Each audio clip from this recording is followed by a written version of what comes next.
বন্ধুরা, তোমরা যদি সেই পুরনো হোম স্ক্রিন এবং সেই পুরনো লোডিং স্ক্রিন দেখতে দেখতে বিরক্ত হয়ে গেছো, তাহলে এই ভিডিওটা তোমার জন্য। কেননা এই ভিডিওতে আমি তোমাদেরকে দেখিয়ে দেবো তোমরা কিভাবে হোম স্ক্রিন এবং লোডিং স্ক্রিনের ইমেজ চেঞ্জ করবে। দেখতে পাচ্ছ আমি হোম স্ক্রিনে এবং লোডিং স্ক্রিনে ফ্রি ফায়ারের কিছু ক্রিমিনাল বান্ডেলের ইমেজ আমি লাগিয়ে নিয়েছি। শুধু এগুলোর না, তোমরা ফ্রি ফায়ার, শিনচ্যান, নারুতো বা যে কোনো ইমেজই তোমরা হোম স্ক্রিন আর লোডিং স্ক্রিনে লাগাতে পারবে। এমনকি তোমরা নিজেদের ইমেজও হোম স্ক্রিন বা লোডিং স্ক্রিনে লাগাতে পারবে। এই ফিউচারটা অনেকদিন আগে গেমে অ্যাড হয়েছিল এবং অনেকে এই ফিচারটা জানো, আর যারা জানো না তাদের জন্য আজকের এই ভিডিওটা। তো ভিডিওটা না টেনে সম্পূর্ণ দেখতে থাকো, তোমরা শিখে যাবে এটা কিভাবে করতে হয়। এখন আমি তোমাদেরকে শিখিয়ে দেবো কিভাবে তোমরা হোম স্ক্রিনে তোমাদের ইমেজ বসাবে। কিন্তু তার আগে এখনো যারা এই ভিডিওতে একটি লাইক দাওনি তারা লাইক দিয়ে দাও, এবং এরকমই আরো সিক্রেট ফিচার সম্পর্কে জানতে আমাদের চ্যানেলটিকে সাবস্ক্রাইব করে বেল নোটিফিকেশনটি অল করে দাও। এখন তোমাদেরকে শেখানো যাক কিভাবে তোমরা হোম স্ক্রিনের ইমেজ চেঞ্জ করবে। তো দেখো, তোমরা আমার হোম স্ক্রিন এবং লোডিং স্ক্রিনে কিন্তু এখন কোনো ইমেজই লাগানো নেই। তো আমার গেমটাও কিন্তু এখন প্লে হয়ে গেছে। তো সবার প্রথম তোমাদের গেমের যে মোবাইল ফোন আছে সেটা ওপেন করে RGS টুল ওপেন করে নিবে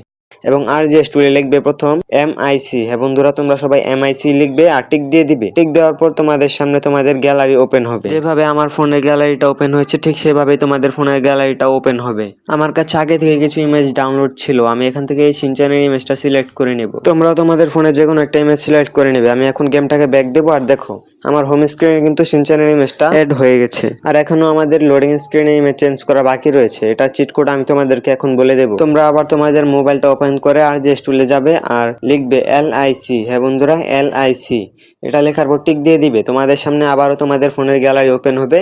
আমি এখান থেকে নারুতো এর ইমেজটা সিলেক্ট করে নেব। তোমরা যে কোনো একটা ইমেজ বেছে নেবে। আর এখন আমি গেমটাকে প্রথম থেকে প্লে করবো আর তোমাদেরকে দেখিয়ে দিব ইমেজটা কিরকম হয়েছে। দেখো, হোম স্ক্রিনে আমাদের শিনচ্যানের ইমেজ আর লোডিং স্ক্রিনে নারুতো এর ইমেজ, আর দেখতে কতটা সুন্দর লাগছে। আর এইভাবেই তোমরা ইমেজগুলো চেঞ্জ করতে পারবে। তো ভিডিওটা এতটুকুই ছিল, দেখা হবে পরবর্তী কোনো ভিডিওতে।